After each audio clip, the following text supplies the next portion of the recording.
Today at the National Press Club, Australian and British author Kathy Lette. She first achieved success as a teenager, co-writing the novel Puberty Blues, which was made into a major film and TV miniseries. She has written 20 books which have been translated into 19 languages. Kathy Lette with today's National Press Club address.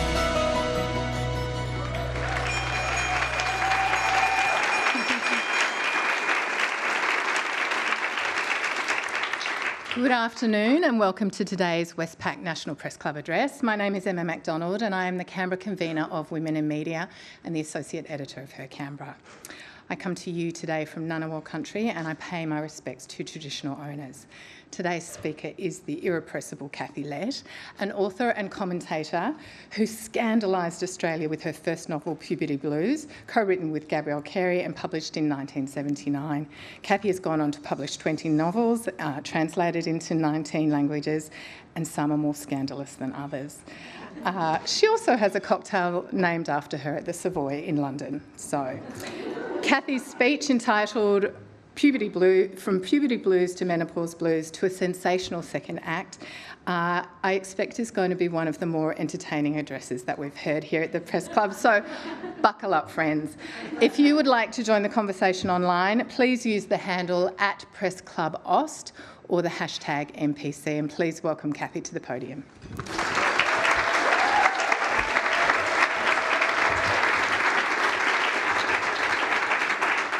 Thanks, Emma, and it's wonderful to be here on Ngunnawal country.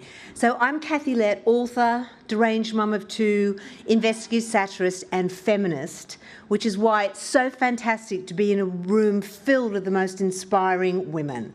Now, I think women are each other's human wonder bras, uplifting and supportive and making each other look bigger and better. Don't you think, girls? Yes? And to the men in the room, I must say, we welcome you, but you will be ovulating by the end of lunch, okay? As long as you know that. Anyway, I meant what I said about, I think of women being each other's human wonder bras. I would be totally flat without my female friends. Now, in all 20 of my books, I always champion women because it's still a man's world. 100 years since Emily Pankhurst and all the Australian suffragettes like Viva Goldstein tied themselves to the parliamentary railings, we still don't have equal pay. Plus, we're getting concussion hitting our head on the glass ceiling, and we're supposed to kind of clean it while we're up there. And I think, you know, women also face a second glass ceiling at home, burdened as we are with the majority of all the housework and the childcare. Oh, and also there's a pleasure gap in the bedroom too. Yep. Latest research reveals that women have, on average, 1 orgasm for every 5 enjoyed by a male partner. Yeah. The only women enjoying pleasure parity are lesbians. Well, it is just a slip of the tongue. But clearly, any woman who doesn't call herself a feminist has kept her wonder bra and burnt her brains, because we still have a long way to go. But we don't whinge about it, do we, girls? No. My only motto is laugh and the world laughs with you, cry and you get salt in your champers, which we definitely don't want. But I think we have got a lot to whinge about, starting with being the butt of God's biological joke. I mean, just think of all the things women go through for when you first get taken hostage by your hormones once a month as a teenager. Then there's pregnancy, where everything swells to sumo wrestler proportions. Then there's childbirth, where you stretch your birth canal the customary, 5-6 kilometres? Then there's mastitis, then there's the menopause, and then just when everything goes quiet, you grow a beard. I mean, how can that be fair? I could make like a macrame hanging basket arrangement with what's going on here. Why? Is anyone else having their own weather? I mean... So you can see I'm a very shy and retiring person. I basically only write because it's cheaper than therapy. I've written about everything that's ever happened to me while always fighting the female corner. I first encountered the sexism prevalent in Australian society when growing up as a surfy chick on the beaches of Sydney. Are there any surfy girls here? Ex-surfy girls? Okay, you can back me up. The boys we grew up with disproved the theory of evolution. They'd look more natural if they squatted on their haunches and groomed each other's back hair for nets. And as an example of how sexist they were, they used to get us to cut their names out in paper, sticky tape them to our stomachs, and then sunbake so we get a tan tattoo in the shape of their names. So if ever I get cancer, I'll have a melanoma called Bruce. I'll have to have like a brucectomy to get rid of it. And they were also the sort of guys who thought sex drive meant doing it in the car. How many women here lost their virginity in a car? I know you're lying to me. But I think I worked out why men like to have sex in the car. You know that sign on the rear vision mirror that says, objects in this mirror may appear larger than they are? It all suddenly makes sense, doesn't it? Anyway, I turned all this material into the book Puberty Blues, as Emma mentioned, which was written in an attempt to help other surfy chicks realise that they were more than just a life support system to a pair of breasts. Now, clearly, the reason I don't like animals is because I went out with so many as a teenager. And admittedly, these surfy boys had great bodies, but they kept fit by doing step aerobics off their own egos. They had sort of love bites on their mirrors. I mean, put it this way, Bruce was so vain that when he reached his peak of sexual pleasure, he called out his own name. And he called it out 5 times more often than I did. Yeah. Anyway, to escape these Neanderthals, I then tried to broaden my heterosexual horizons and moved to the city, attempting to find a man who didn't think monogamy was something you make dining room tables out of, or just a guy who wasn't married or gay, or married and gay, being Sydney. I went on so many blind dates I could have been given a free dog. But it was around this time that I discovered a whole other area of sexism suffered by women, the double standards when it comes to sexuality. You know, a man who was sexually active was a love god, a Romeo, a Lothario, you know, a spunk rat, as we say in the Shire. A woman with the same sexual preferences was a slut, a tart, a tramp, a mole. And I don't think that's changed that much. I think men still expect women to be so virginal. It's like when the man goes, "Oh, darling, darling, am I the first man to make love to you?" To which the woman replies, "Of course. I don't know why you men keep asking the same silly question." But I turned those experiences into a novel called Girls' Night Out. Actually, that was taken to be turned into a film by Harvey Weinstein.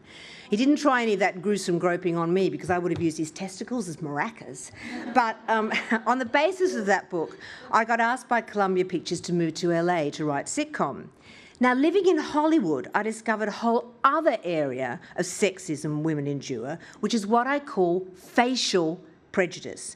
We get judged on our looks in a way that men don't. I mean, for women, wordplay is foreplay. I mean, how else is someone like Woody Allen still doing the horizontal tango? But hands up who's been to LA. There must have been a lot of you. There is no law of gravity. Skin sags upwards. It's incredible. And you know what they do with cosmetic surgery? They basically drag everything up. So the ankle becomes the knee becomes the navel, the clitoris becomes the chin. And the way you spot a recipient of cosmetic surgery is to look for a woman who's rubbing that part of anatomy a little bit too vigorously. You see a lot of that there. I mean, I'm against cosmetic surgery. My mother told me never to pick my nose, especially from a catalogue, haha. But why can't men just learn to read between our lines, our facial lines, I mean? It's all there, the books, the babies, the hours of fun-loving flirtation. Besides, it can go so hideously wrong. Goldie Hawn, Meg Ryan, Donatella Versace. If only these women had installed a dimmer switch, greatest beauty aid known to womankind. I just keep the lights really low. But in truth, most cosmetic surgeons couldn't put a dressing on a salad. I mean, who did they train under? Dr. Zeus? The only plastic surgery a woman should have is cutting up the plastic credit card she was going to use to pay for all that butchery. But I do understand why women panic about getting older. I think ageing to women is like kryptonite to Superman. You mean, show me a woman who's happy with her ageing and I'll show you the electroconvulsive therapy scorch marks. And part of the problem is we never see women who look like us. You know, for example, 85% of people over 50 on our TV screens are men. Female presenters my age just get put out to career pasture. I'm also at that age where women are being traded in for younger models by their husbands, and they're doing anything they can to stay young, no matter how painful. You know, I won't see them for a few weeks, and then I'll suddenly see these breasts coming down the high street. You know, they've got their own postcode. And then that thing they've done to their lips, so they've got lips like that, where it looks as though she's sutured a vagina to her face, you know. And you know what that is? That's collagen. That's where they take the fat out of their bottoms and inject it into their lips, so they're literally talking out of their backside, which explains a lot about the Kardashians, right? And then I see them at the gym and they've waxed all their body hair off, trying to look like prepubescent girls. I mean, why? I like my pubic hair. It's like having a little pet in my pants. I mean, my own pudenda could be awarded national park status. I wouldn't say this in any other context, but bring back bush, don't you think, girls? Come on. Let's ask the men in the room. Morris, tell me.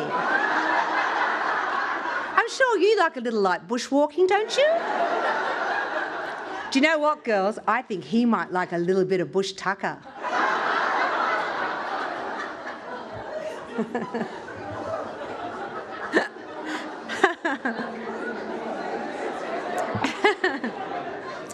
Anyway, back to Hollywood. When the writers' strike kicked in, I moved home to Sydney, met my future husband and started a family, and quickly discovered another ordeal inflicted upon the female of the species. It's Stone Age, what happens to you in the labour ward. It's completely prehistoric. Lying on that birthing table, adoption starts to look like a very attractive alternative. Which is why when the doctor was doing my episiotomy, I just asked him to keep on sewing. I didn't want anything going in there or coming out of there ever again. I think if what doesn't kill you makes you stronger, then mothers must be made of titanium, don't you think? Anyway, no one had warned me about the tedium either. Some days I was so bored doing creative things with Play-Doh, I was tempted to put the kids under the sink and the lethal household substances within my own reach. And yet every other mother I met seemed so perfect. Motherhood was sold to us as the ultimate fulfilment for a female.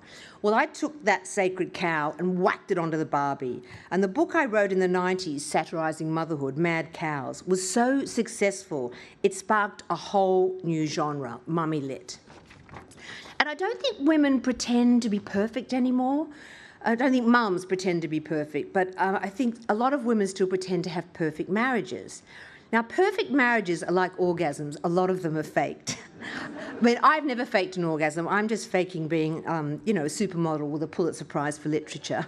I'm actually going to call my cat Pulitzer just so I can say that I've got one. But anyway, clearly, I've also written a lot about marriage. Love may be blind, but marriage is a real eye-opener. It seems to me that love prepares you for marriage the way needlepoint prepares you for round-the-world solo yachting. And the truth is, marriage suits men much more than it suits women. Have you read all these statistics? That, you know, married men live longer than single men, have less heart disease and mental problems, whereas single women live longer than married women, have less heart disease and mental problems. And marriage statistics are very low in Australia right now. And I think it's women who've developed PMT, pre-monogamy tension, mainly because they've seen their mothers, you know, us, bashing our heads against the domestic glass ceiling. The trouble is, my generation thought we were going to have it all, and we've just ended up doing it all. Even though women make up 50% of the workforce, we're still doing, what would you say, girls, 99.9% of all the housework and all the childcare? I think working mothers juggle so much we could be in the Cirque du Soleil. The Dunkirk evacuation would be easier to organise than a working mum getting her kids up and out of the house in the mornings.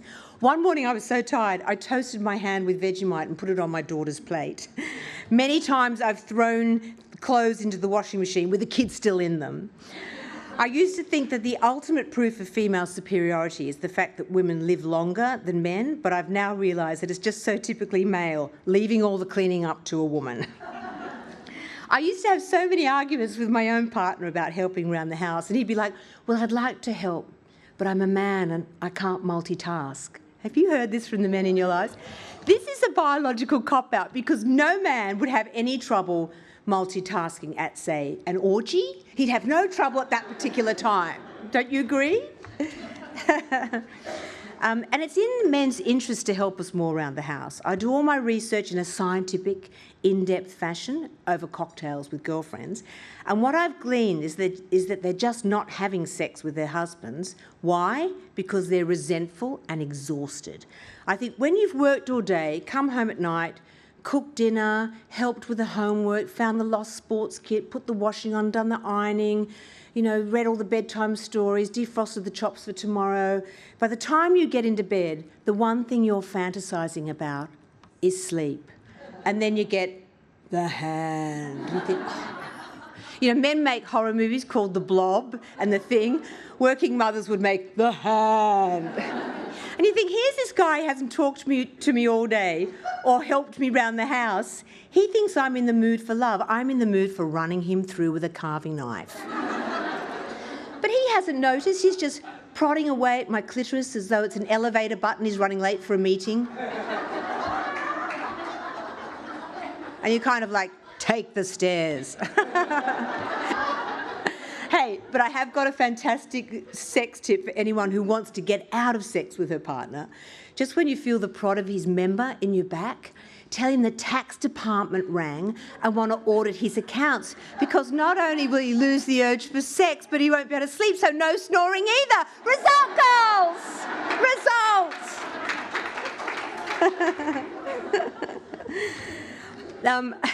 I guess in some ways it was harder for me because for 28 years I was married to a human rights lawyer, which meant I could never get the high moral ground. And when I used to say to him, oh, look, could you come in here and change this nappy? He'd be like, well, I'd like to, but I have 350 people on death row in Trinidad. You know, what could I say? Although after a year I started saying, oh, let them die. After the second baby, I was like, I'm going to go there and kill them myself. Human rights begin at home. Oh, and listen, do you want a quick bit of goss? When I met Jeff, guess who he was going out with? Nigella, yeah. And I can't cook. I use my smoke alarm as a timer. And, you know, the British gossip columnists had a field day. They were like, how could good-looking, handsome, gorgeous, brilliant QC break up with beautiful, gorgeous domestic goddess and the daughter of the Chancellor of the Exchequer for loudmouth colonial nymphomaniac? And I was like, how dare they call me a loudmouth? Please, I have my standards. Of course, your children are the greatest love affair of your life, aren't they? They really are. Except for the teenage years. Once my kids hit puberty, I was tempted to put them back in the condom vending machine for the refund. In fact, I was so desperate not to have any more children, I put a condom on my vibrator. Especially when it comes to teenage daughters. Who here is raising a teenage daughter? Oh my God, it's like living with the Taliban.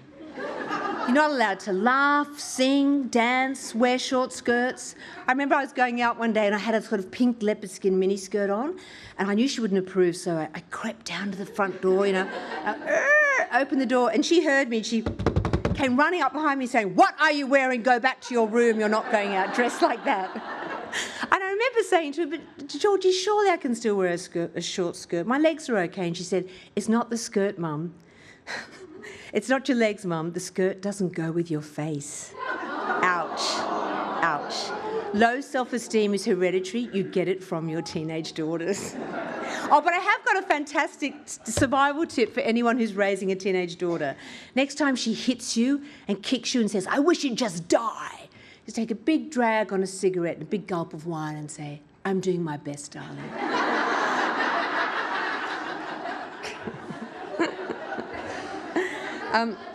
But listen, teenage girls get taken hostage by their hormones between about 13 and 18, and then they're just wonderful. My daughter is divine. I love her to bits, and she's my best pal.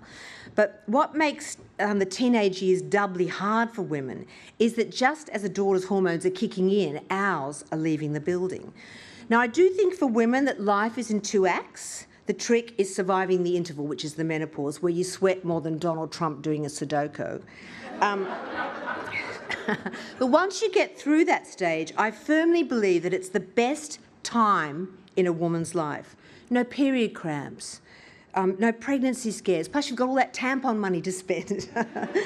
Also, having cut the psychological umbilical cord that's kept us tethered to the hearth by our heart and our apron strings, a kind of liberating carpe the hell out of diem mood sets in. I mean, women are brought up to be decorative and demure. All the research shows that when a man and woman start talking at the same time, the woman always pulls back. But post-50, we no longer care what people think about us, and it's totally freeing, which could explain why this is also the time when women hit our sexual prime. Good sex is about being relaxed and uninhibited, and women my age are finally at home in our skin. In fact, I can't even believe that I'm vertical right now. Got out of bed just for you. The best way to close the pleasure gap is to stop lying back and thinking of Canberra and to tell your lover exactly what you want. And yet, just when women are feeling at the peak of our powers and creativity, we get put out to career pasture. The ageist sexism is built into our psyche. Any blokes here today my age, like Morris, you're a silver fox, right? While I'm dismissed as an old bag, a hag and a crone. You never hear a man derided as mutton dressed as ram, do you? Never. A woman's age is always attached to her name. Kathy, 66, is riding a horse age 18 past a tree age 210. Why not just peel my bark and count the rings? I mean, hell, if I were an American male, I'd still be considered too young to go into politics. But sadly, society hands women my age the cloak of invisibility. And it's not just my imagination. Last year, British MI5 said they wanted to employ middle-aged women as spies because nobody sees us. Isn't that just so shocking? My last novel, my new novel, The Revenge Club, is about 4 middle-aged women who take revenge on the men who've sidelined them for the crime of being menopausal. Now, when I told my London agent about the book idea, he tried to talk me out of it. Nobody wants to read about middle-aged women, he grumbled. They're just not that sexy. A publisher I approached was even more blunt. Middle-aged women are like the Sudan or Mogadishu. We know they exist, but nobody wants to go there. And you know what? For a moment, I did really feel defeated. I thought, well, gosh, maybe I have passed my amuse-by date. And literature seems to back up this trope. Whenever I read books about women my age, they're usually depressed and lonely, then they die of despair in drab little flats and get eaten by their cats. Except I don't know any women like that. All my friends are swinging off a chandelier with a toy boy between their teeth. Right? And so, despite my agents' and publishers' objections, I wrote The Revenge Club, and best revenge ever, became a bestseller. My whole message, I know, right? Yeah, yes! We are not invisible! And my whole message to women in this novel is to have a sensational second act and get revenge on the blokes who try to stop you. The best thing about revenge is that it's sweet, but totally non-fattening, which I think is why women are so drawn to it. Speaking of men, how are you boys going? Now you know what we talk about when you're not around.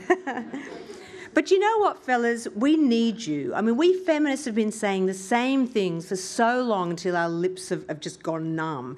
And the truth is we won't get equality until more of you join us at the barricades. And it's not as if we're asking for a lot. What do we want, girls? Equal pay? That would be very nice, thank you. We'd like men to help more around the house, which is actually in your interest, boys, because it's scientifically proven that no woman ever shot her husband while he was vacuuming, right? We'd like you to work out that the Kama Sutra is not an Indian takeaway. Great. And to do the odd sensitive thing with snow peas in the kitchen. The way to a woman's heart is through her stomach. That is not aiming too high. What does a woman really want in bed? Breakfast. And a really good book, which I just happen to have with me. I'll be signing after lunch. But the depressing truth is that the world is not getting better for women. A woman born in America now has less rights than her grandmother. Abortion bans in America, the erasing of women in Afghanistan, and what about Iran? Never has a haircut been more political. After the Epstein scandal, only one person is in jail, a woman. Yes, Ghislaine Maxwell was jailed for procuring unwitting young girls for sex on Epstein's private island. But what about the pedophiles who flew there on the Lolita Express? Why aren't they named and shamed? Right? Yeah, I know. Sorry, getting worked up.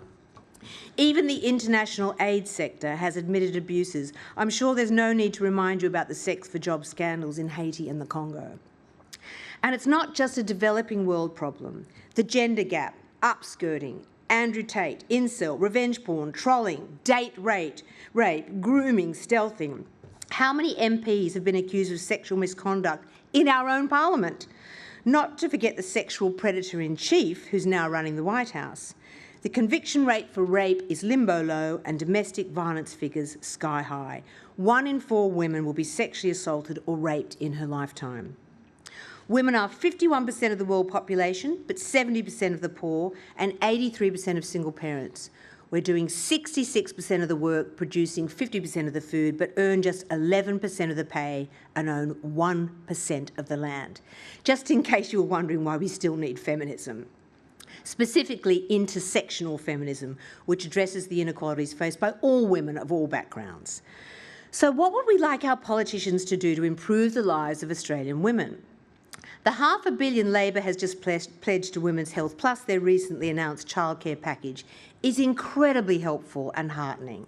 But let's also improve paid paternity leave, maybe even make it mandatory so that men contribute equally to raising children and mothers don't automatically fall off the career ladder. At the moment, society expects women to work like we don't have children and raise children as if we don't work. I would also urge for stronger legislation to protect us against sexist, ageist discrimination in the workplace. Let's start with zero tolerance for terms like hag, old bag, silly cow, stupid old woman, harridan and crone. Yes, exactly. Let's also finally close the gender pay gap. Under the current government, it's the lowest it's ever been in Australia, but it still means women are generally paid 11.5% less for the same work. I'm thinking of only handing in 88.5% of my next novel, in protest. And sadly, the gap is even wider for First Nations women and women of colour, disabled women and the LGBT+ community. And talking of gaps, let's also close the pleasure gap by teaching men that mutual orgasm is not an insurance company. Don't you agree? Yeah. And when you get to the ballot box, just consider all that the current government is doing for women, then contrast it with images of Tony Abbott standing in front of placards reading, "Ditch the witch." More urgently, a 2024 report by Melbourne and Brisbane universities found that almost 20% of Australian men currently feel that feminism should be violently resisted. Now, we need leaders who are going to take that threat seriously and fight for our rights. Yeah. Anyway, that's enough girl talk for one day, but I did mean what I said about women being each other's human wonder bras. I'm actually wearing a wonder bra now, and it's so cool because when you take it off, you wonder where the hell your breasts went.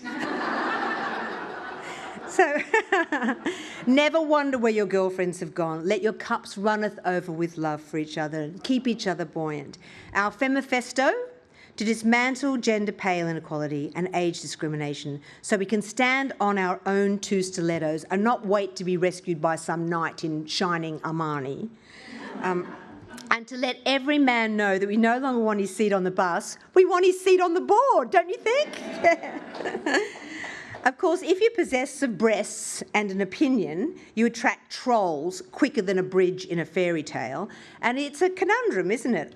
The clitoris has around 8,000 nerve endings, and yet somehow it's still not as sensitive as a conservative bloke on the internet. I suggest you laughingly point that out to them. And to postmenopausal women, I would add, don't age with grace. Age with mischief, audacity, sass, and a scintillating tale to tell. Do something outrageous every day and get horizontal as often as possible. Women don't give up sex when they get old. They get old when they give up sex. Basically, live your life in a way that if it was turned into a book, Florida would ban it. Now go forth and be fabulous!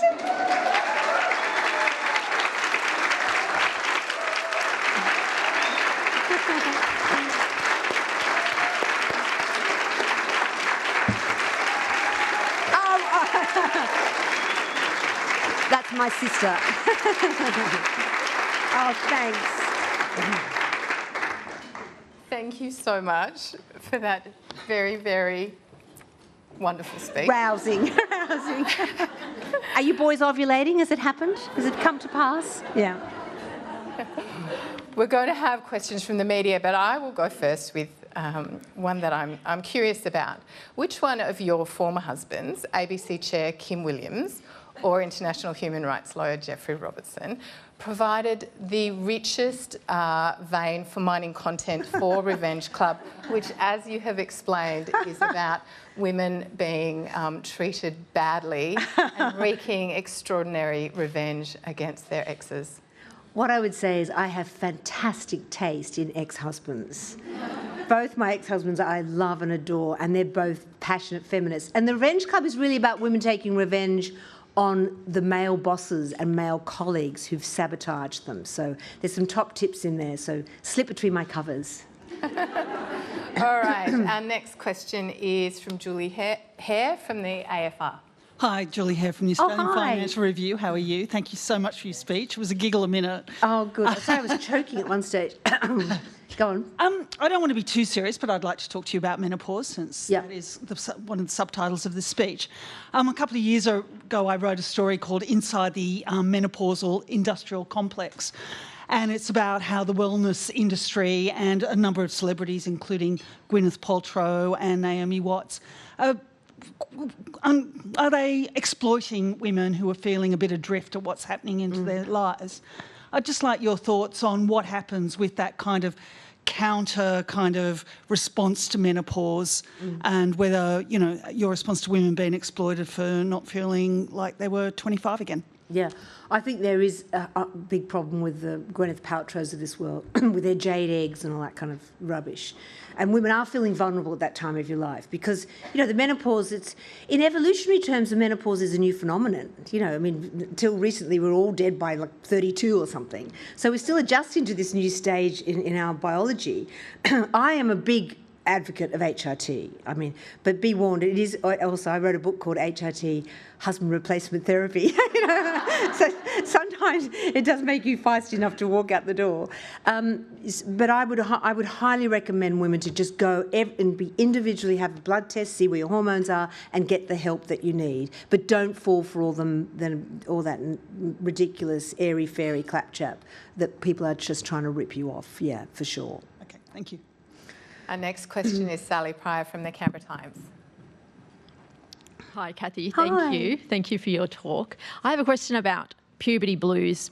I want to go right back to the beginning. And I know that you co-wrote that book. Yep. It came out the year I was born.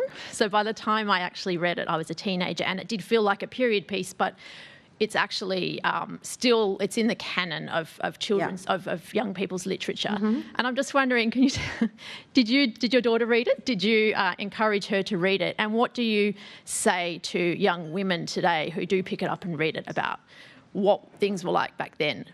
How you see things have changed, whether they have. I think life is still quite hard for teenage girls in so many different ways and in so many of the same ways. It's remarkable how much resonance that book still has. I mean, it's a cult book, and I'll be walking around London, I'll be at Piccadilly Circus, and if some Aussie kids see me, they'll call out across Piccadilly Circus, "Go get me a Chico roll, and don't take a bite out of it, you're dropped."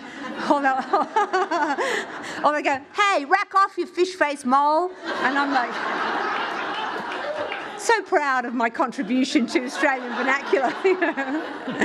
But I think the reason it still resonates is that all those issues are still prevalent, you know, and teenage pregnancy, drugs, peer pressure,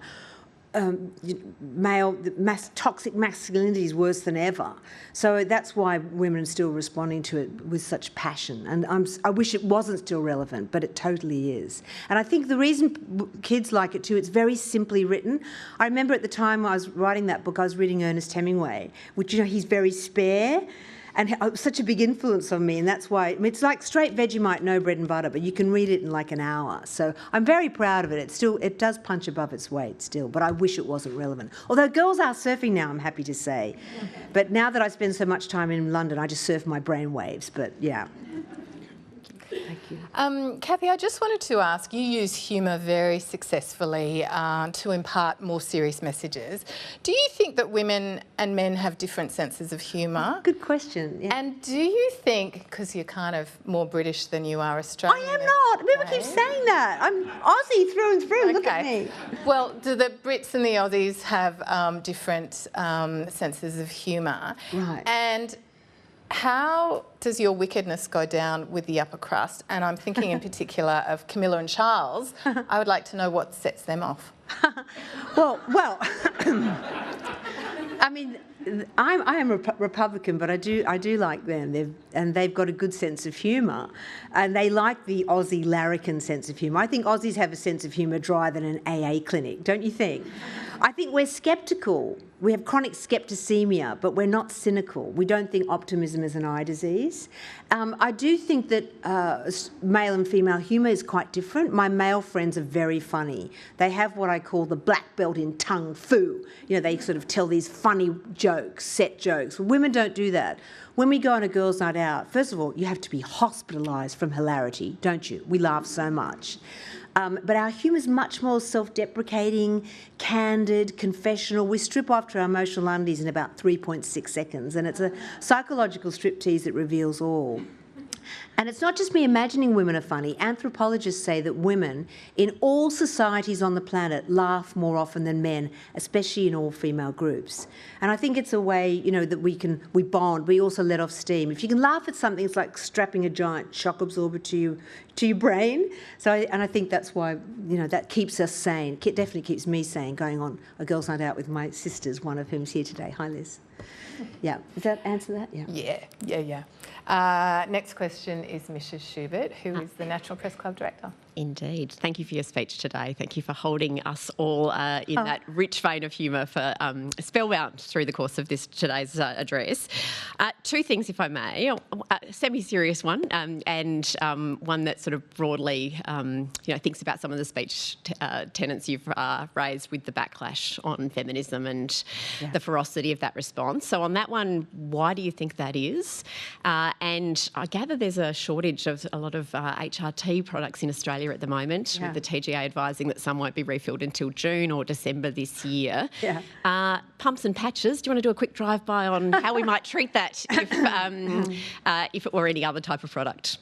Well, isn't that outrageous? They're running out of HRT. I mean, if they ran out of Viagra, the male Australian population would be marching on the capital, you know?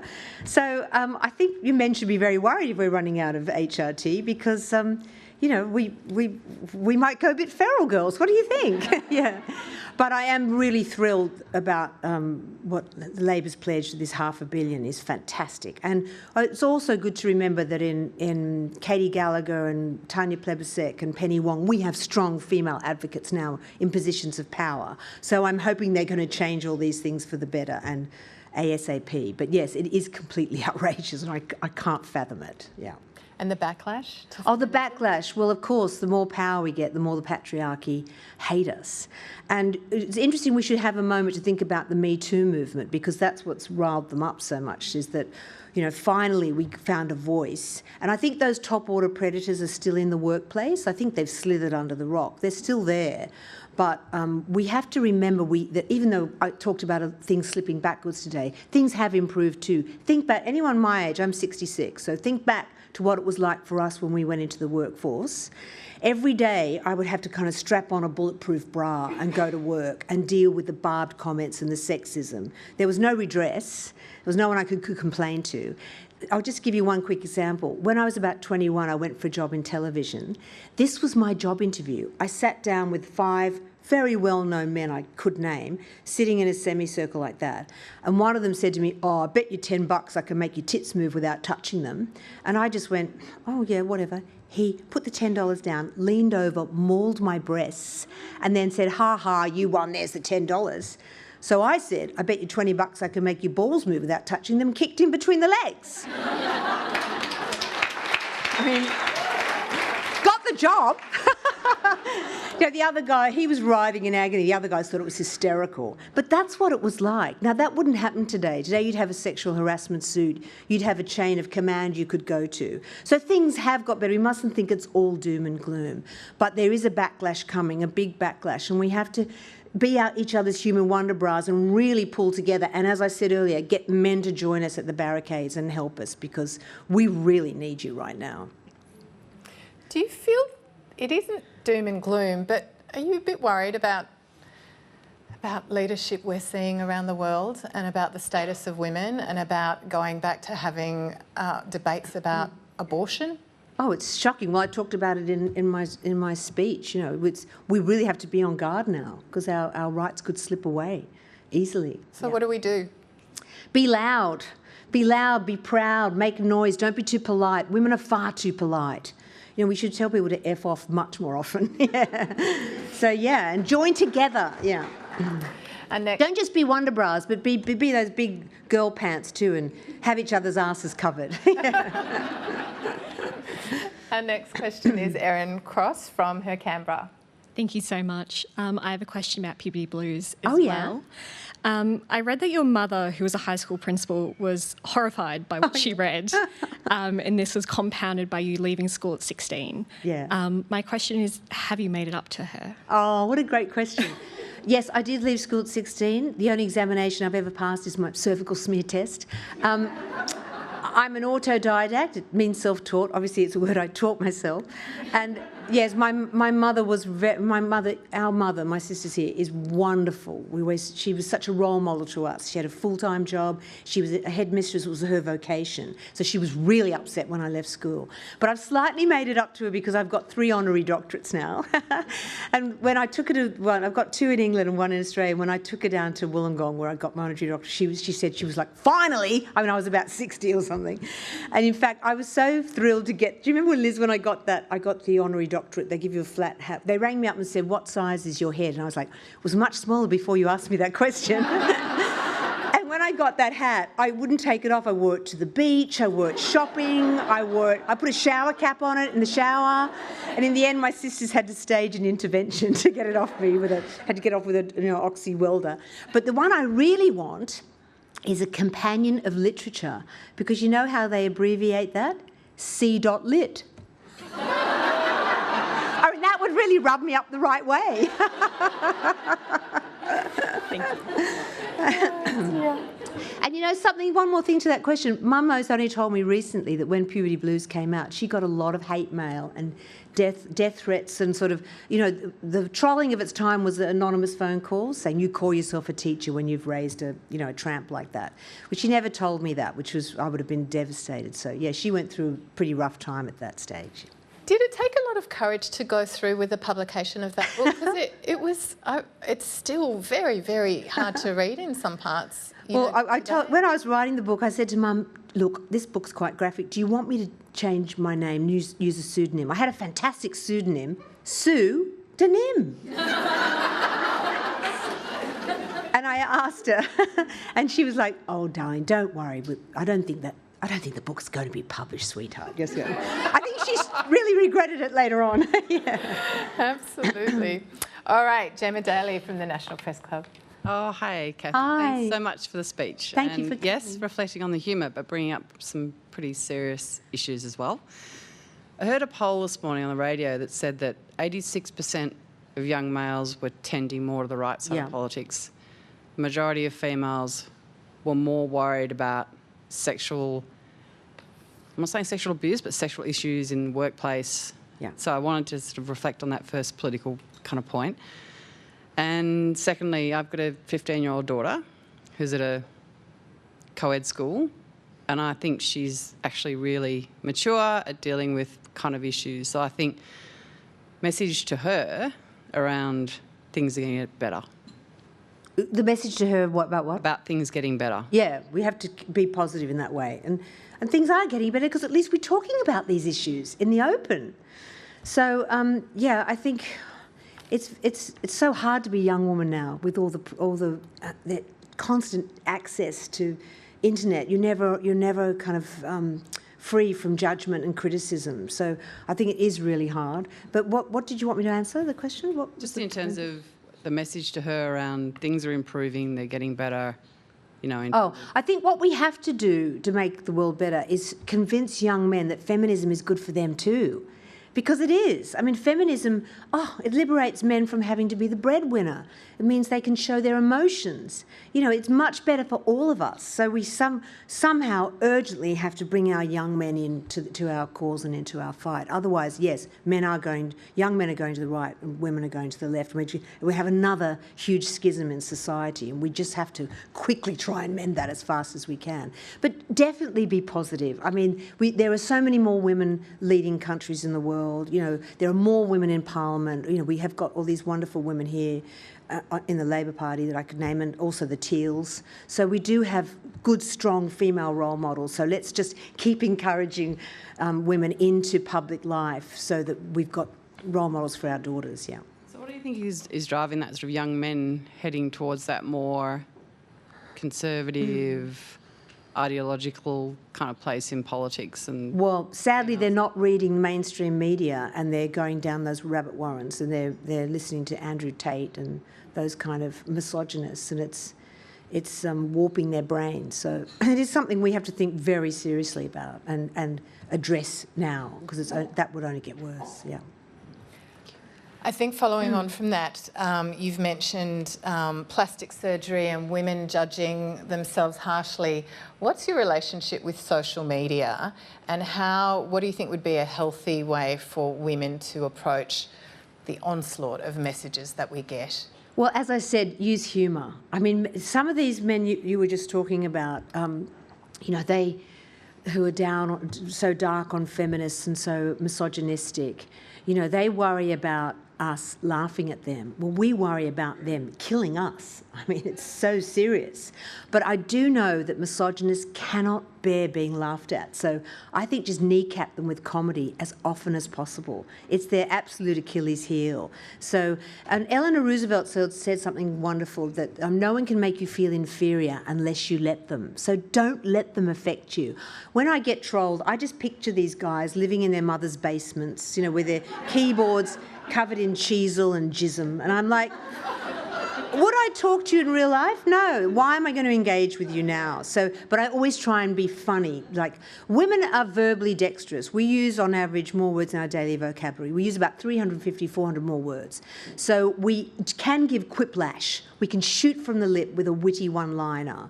And when I give talks in schools to girls, I always say, you're underdressed if you go out at night and you haven't got a couple of great, you know, zingers tucked up your trouser leg. Because if a man is putting you down, you can take him down with a great joke and other people laugh at him, you've completely nuked his power. So lean into that verbal dexterity we have, because it's a gift and a weapon when we need it. Do you sometimes respond or choose not to respond? Oh yes, sometimes I can't be bothered, but if I'm feeling a bit frisky, yeah, I will take them down with a one-liner, yeah. All right, next question is Sammy Rose from her Canberra. Hi, Kathy. Firstly, thank you for your speech. It was brilliant. I'm here with my mum today, and we both thoroughly enjoyed it, so thank you so much. Oh, that's so lovely. Where's your mum? She's right here. This is Carol. Oh, Carol, hi. It's a case of designer genes, obviously. Thank you. You've been such a prominent voice in the media landscape for so many years now, and a fabulous role model for young journalists like myself. So thank you. See, she's being my human wonder bra right now. So women are so good at that. Do you think women have equality in the media landscape? And if not, why don't we yet? Oh, well, it's a good question. And all the research I've read show when they analyse how women are portrayed in the media, you know, if they have a picture of a powerful man on the front cover, he'll be looking strong and strident. If it's a powerful woman, like look what they did to Julia Gillard. They always pictured her falling off her shoe or pulling a strange face. Angela Merkel too. They're always showing her, you know, because who's in charge of who runs the picture desks? Mostly men. And also we know that there are many more male bylines in the papers, and they write much more often about men. So yeah, we do have an uphill battle, but it's a battle definitely worth fighting. Yeah. And how do we change that? Just being clever and brilliant. and writing things that people like, so they want you more. And then if there's a demand, we'll be, and find good female editors, I would say too. They are out there, yeah. It's exhausting being clever and brilliant, though. It is. You've got to try to do everything all of the time. Well, I wouldn't know. Before our next question, I've got a really weird one, weirder than all my other questions. Can you tell us who's lived in your attic? Oh, okay. Interesting question. Well, when I was married to a famous human rights lawyer, we had a lot of interesting people in our attic. We had, we had banned poets, we had exiled prime ministers, we had prisoners on the run. Salman Rushdie was up there once. James Hewitt was there when the palace wanted to put him on trial for treason. He was there. Julian Assange was up there. Basically, I've had everyone in my attic except Dorian Gray. And I actually got to know Julian so well that when The Simpsons were doing their 500th episode, they asked me if I'd write his dialogue for the episode. And for a writer, to be asked to write for The Simpsons was like the ultimate accolade. But actually, they cut my favourite line. In the episode, Assange is on the run with Marge and Homer, and Assange is cooking a barbecue. And Marge tastes it, and she just loves the marinade. And she asks him for the recipe, to which Julian said, "I'm sorry, but I never reveal my sources." Oh, come on! Wasn't that bad? But they cut that, yeah, so I should have had a guest book in that attic. Were some guests more pleasant to have living in your house than others? Oh, definitely. Well, the only annoying thing about Julian, with whom I'm very fond, I think he's been, incredibly brave, heroic, and also he's on the autistic spectrum. I have a son with autism, so I feel quite maternal towards him. But he couldn't bloody well fix the Netflix. And I'm like, what good are you? Computer genius, you can't fit the Netflix. So, yeah, we did fall out over that. Yeah. All right, next question is Nicola Stewart. Thank you very much for that speech. I'd like to explore that issue with autism because you're known as being a feminist advocate, but you actually have a couple of positions as representing people with autism. You would be very aware of the current debate about whether or not there is autism as a whole issue, or whether it should be regarded as individual circumstances that are affecting particular people. Mm-hmm. How do you feel that we should embrace these broader issues of humanity, what it is to be a person in modern society? Well, autism is clearly a spectrum. Some people call it an extreme form of maleness. And for anyone who doesn't know what autism is, it's a lifelong neurological condition. Its chief characteristics are an inability to communicate, socialise, often chronic OCD, but also often a very high IQ. I mean, my own son is like Wikipedia with a pulse. And yet, we know with diagnostic hindsight that Mozart and Einstein and Orwell and Van Gogh and Steve Jobs and Bill Gates are all on the autistic spectrum. And yet, less than 15% of people with autism are in the workforce, which is a much lower inclusion rate than other disabilities. So I would say to any employer watching today, think outside the neurotypical box. Give these kids the chance to shine. Because I find people always talk about the negative side of autism, but it can also be incredibly funny because autistic people have no filter. They say whatever they're thinking, which can be pretty nerve-wracking as a mother. And I remember when Jules was about 13, I took him to Downing Street to a charity event, and I introduced him to the then Prime Minister. I said, "Oh, Jules, this is the Prime Minister, Tony Blair." And my son said, "Oh, yes, you're the one my mother calls Tony blah, blah, blah." And I'm going... I'm in the mouth from the south. I couldn't think of anything to say. All right, our next question is from Louise Willis from the ABC. Hello, thanks for today. I want to know, what is your mantra? Even, I imagine, fabulous, vivacious, intelligent, fast, quick-witted you has these moments of self-doubt, moments where you don't know how you're going to fit it all in the day. What choices am I going to take? What will be the right one? Missteps that you make. What is the thing that is going to pull you out of that and set you off on your path? Well, luckily, I have 3 sensational sisters, so I have this inbuilt support network at all times, and a wonderful mother. I'm so lucky to have that gift. I have fabulous girlfriends all around the world, and I think women are good at that, aren't we, at networking with our friends. So having that psychological support network is vital. And I would say to women, always lean into your friends, lean in. We are there to help each other. And I would also say, always try and find the funny. You can always find the funny. Sometimes people say to me, is there anything off limits for comedy? And I was like, laughter's the best medicine. That's like going to the doctor and saying, oh yeah, fix this, but fix my arm, but don't talk about my leg. You can always find the funny. And that's what keeps me buoyant. And then when I write my books, I try and, even though I'm talking about serious issues, I always try and be amusing and entertaining. Because I think if you can disarm with charm, you're more likely to get your message across. So, and women are really funny. It's a great male myth that women aren't funny. And you still hear this from men all the time. And even if you look at a panel show, you'll see there be one token female.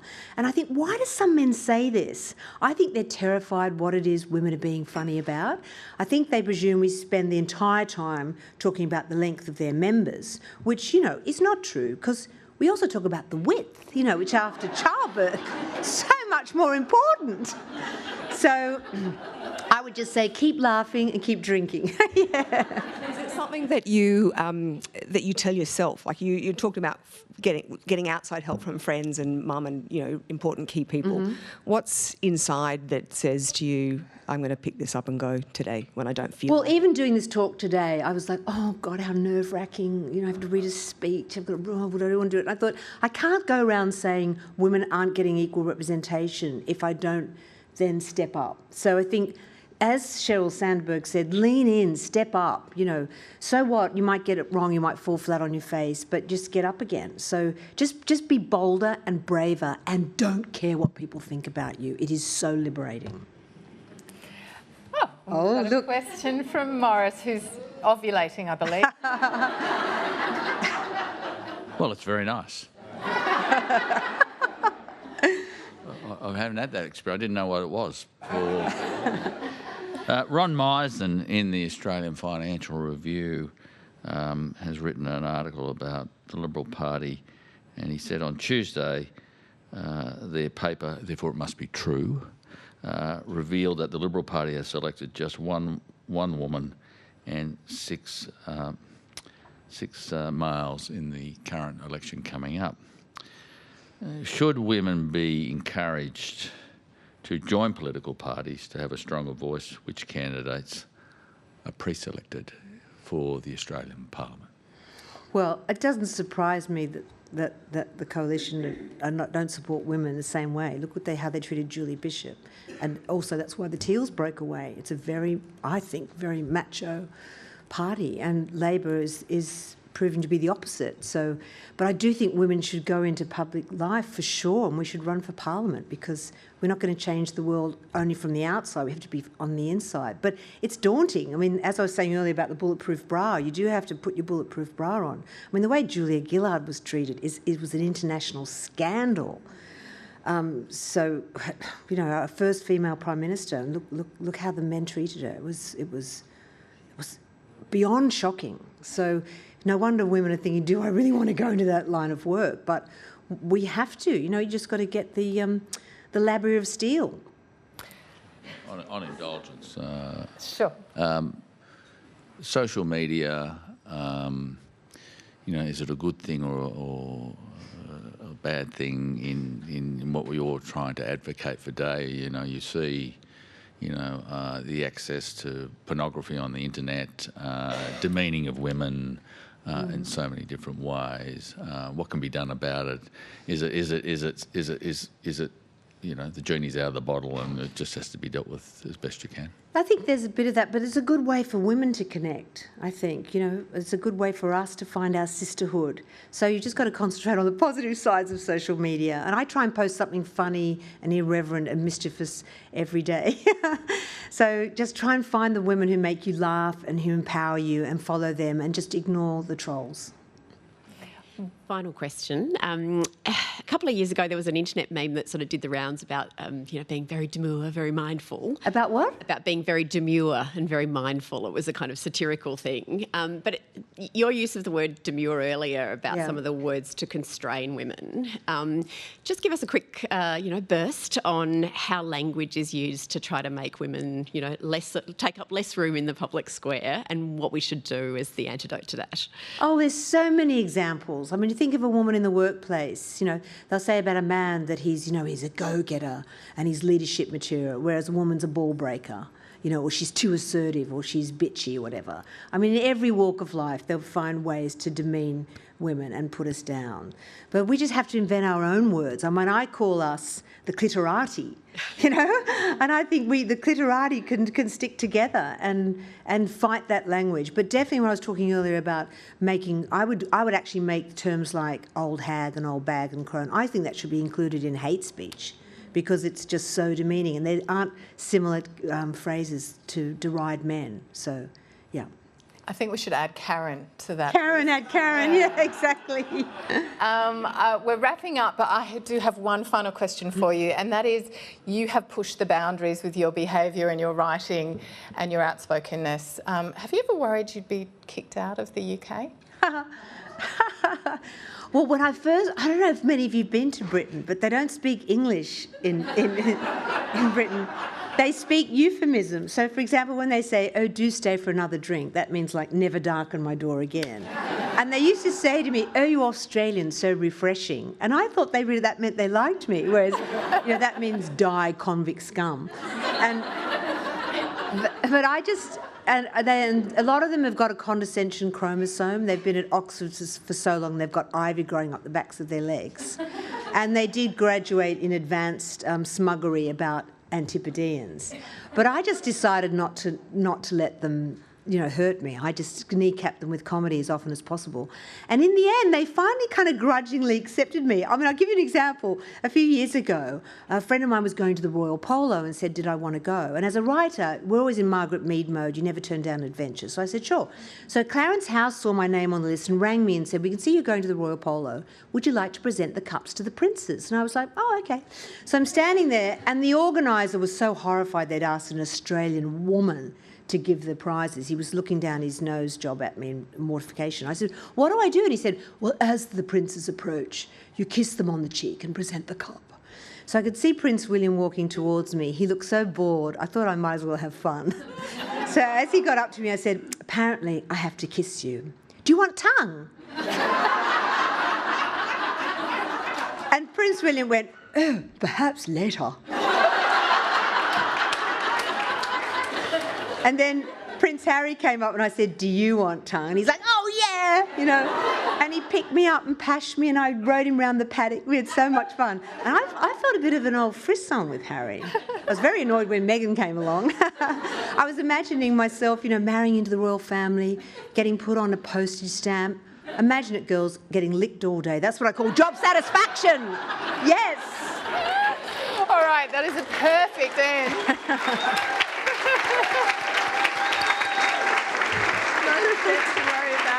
A perfect end to the address, and it's my pleasure to thank you with a membership to the National Press Club. So please come back and make us all laugh again. Thank you.